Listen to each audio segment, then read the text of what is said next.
Kalau kita membandingkan dengan berbagai peristiwa kejahatan yang lain, dengan yang kemudian distatementkan KPI terkait dengan KDRT, yang seolah-olah ini menjadi sesuatu yang sangat penting, urgent, maka sebenarnya ada hal yang mendasar, Mas Koco dan teman-teman sekalian.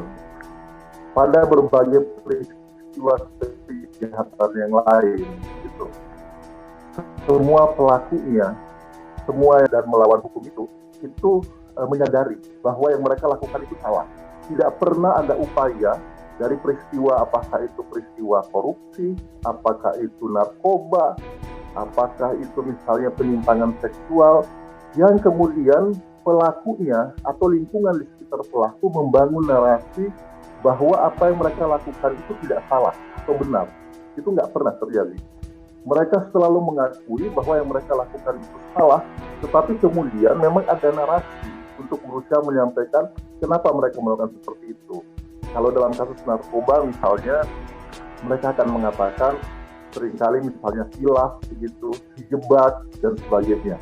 Dan berbagai peristiwa lain. Tetapi ini hal yang paling mendasar yang berbeda.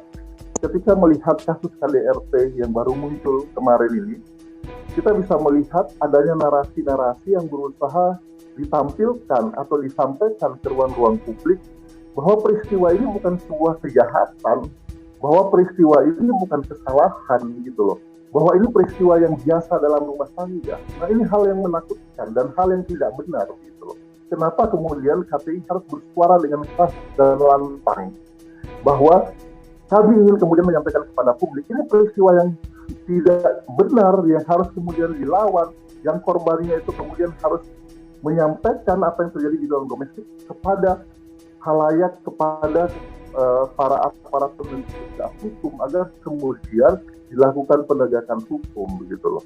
Ini kemudian hal yang membedakan sehingga ada stimulasi yang lebih yang kemudian KPI berikan. Coba dibayangkan saja, dengan KPI sedang melakukan statement ini, masih saja kalau kita melihat kita googling atau kemudian kita lihat di sosmed beberapa yang terkait dengan infotainment, itu masih banyak hari-hari ini, paling tidak dalam 3 hari terakhir ini, berbagai narasi yang mengatakan seolah-olah bahwa yang dilakukan oleh terduga pelaku ini bukan hal yang salah gitu. Ada yang menyampaikan dari keluarga terduga pelaku bahwa yang disesalkan itu kenapa korban melaporkan ke polisi. Coba. Lalu ada juga narasi bahwa korban ini telah membuka aib dan mempermalukan keluarga.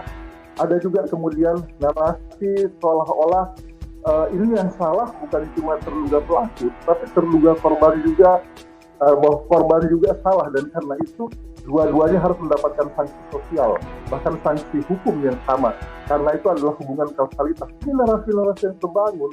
Bayangkan kalau seorang selebritas yang mengalami KDRT, yang kemudian melaporkan dan kemudian ada narasi balik seperti ini. Bayangkan bagaimana ketika KDRT ini terjadi pada masyarakat umum, ketika KDRT ini terjadi pada masyarakat desa misalnya, yang kemudian mereka akan melihat hari ini, kalau selebritas saja, lalu kemudian pelapor itu bisa mendapatkan penentangan dengan narasi yang kemudian seolah-olah ini peristiwa rumah tangga biasa, bahkan ada narasi bahwa ini bagian dari membangun harmonisasi rumah tangga.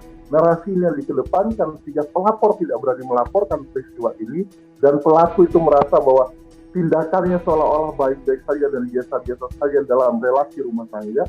Bayangkan kalau ini pada selebritas saja dilakukan seperti itu, bagaimana masyarakat umum, bagaimana masyarakat desa begitu ketika mengalami ini.